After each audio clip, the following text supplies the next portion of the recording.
আচ্ছা, এটা কী পাতা বলুন তো? হ্যাঁ, ঠিকই ধরেছেন, এটা হলো কারি পাতা। এখন ভাবছেন তো পাতা নিয়ে আমি কী করছি? জানেন তো রোজ সন্ধ্যে হলে মন চায় একটু টেস্টি খাবার বানাতে।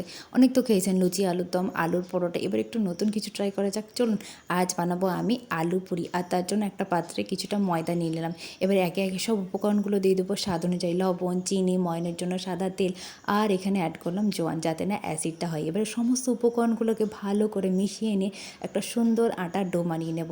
চলুন, আটাটা একটু রেস্টে থাক, ওই সাইডে আলুর পুরটা বানিয়ে নিই। এবার একটা কড়াই বসিয়ে তেল গরম হয়ে গেলে গোটা জিরে ফোড়ন দিয়ে আর ওই যে কারি পাতা কুচি, আদা কুচি দিয়ে ভালো করে মশলাগুলোকে মিশিয়ে নেব। মেশানো হয়ে গেলে এতে দিয়ে দেবো হলুদ গুঁড়ো, জিরে গুঁড়ো, লবণ আর টমেটো পেস্ট দিয়ে ভালো করে মশলাগুলোকে মিশিয়ে নেব। আর জানেন তো এই সম্পূর্ণ রেসিপিটা আমি বানিয়েছি নিরামিষভাবে। এবার বলবেন তো যে টেস্টি হবে কিনা? বিশ্বাস করুন, আমিও প্রথমবারই ট্রাই করেছি, অসাধারণ হয়েছে খেতে।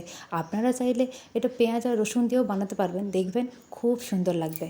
চলুন, এখানে তো মশলাটা ভালো করে কষানো হয়ে গেল। এবারে সেদ্ধ আলু দিয়ে এই পর্যায়ে আমার ছেলের জন্য একটু তুলে রাখি, ওকেও তো দুটো বানিয়ে দিতে হবে। এবারে লঙ্কা গুঁড়ো আর ভাজা জিরে গুঁড়ো দিয়ে ভালো করে আলুটার সঙ্গে মিশিয়ে আগে রেডি করে নেব পুরটা।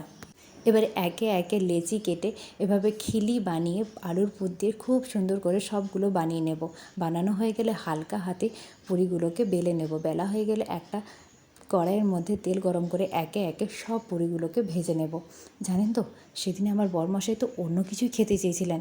যখন শুনলেন যে এই রেসিপিটা বানানো হবে, রীতিমতো একটু কনফিউজ ছিলেন, ভাবছিলেন যে টেস্টি হবে কিনা। কিন্তু শেষে কি বলেছিলেন জানেন তো? আর নেই, হ্যাঁ, আপনিও বলবেন, একবার বানিয়ে দেখবেন, সত্যি খুব সুন্দর হয়েছে। আর দেখেছেন তো সব পুরিগুলো কি সুন্দরভাবে ফুলেছে।